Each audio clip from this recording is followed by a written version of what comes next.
देवराजसेव्यमान पावनाङ्घ्रिपङ्कजं व्यालयज्ञसूत्रबिन्दुशेखरं कृपाकरं नारदादियोगिवृन्दवन्दितं दिगम्बरं काशिकापुराधिनाथ कालभैरवं भजे। भानुकोटिभास्वरं भवाब्दितारकं परं नीलकण्ठमीप्सितार्दिदायकं त्रिलोचनं कालकालमम्बुजाक्षमक्षशूलमक्षरम् काशिकापुराधिनाथ कालभैरवं भजे।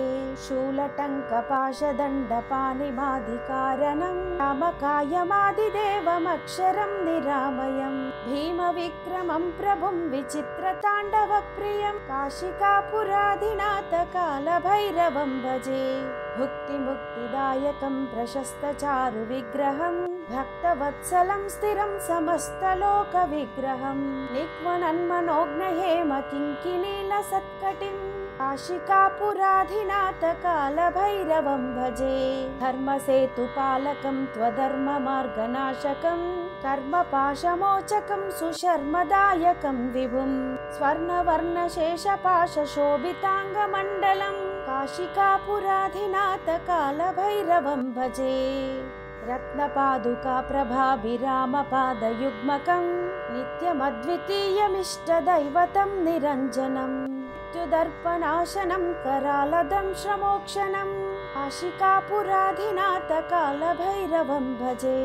टहासभिन्नपद्मजाण्डकोशसन्ततिं दृष्टिपातनष्टपापजालमुग्रशासनम् अष्टसिद्धिदायकं कपालमालिकाधरं काशिकापुराधिनाथ कालभैरवं भजे।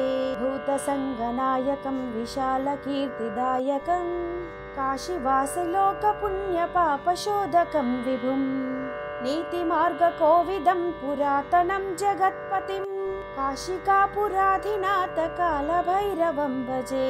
कालभैरवाष्टकं पठन्ति ये मनोहरं ज्ञानमुक्तिसाधकं विचित्रपुण्यवर्धनं शोकमोहलोभदैन्यकोपतापनाशनं ते प्रयान्ति कालभैरवाङ्घ्रिसन्निधिं ध्रुवं ते प्रयान्ति कालभैरवाङ्घ्रिसन्निधिं ध्रुवं।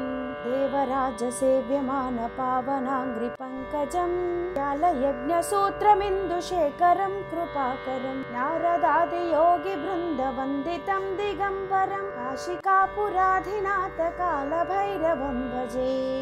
इति श्रीमच्छङ्कराचार्य विरचितं श्रीकालभैरवाष्टकं सम्पूर्णम्।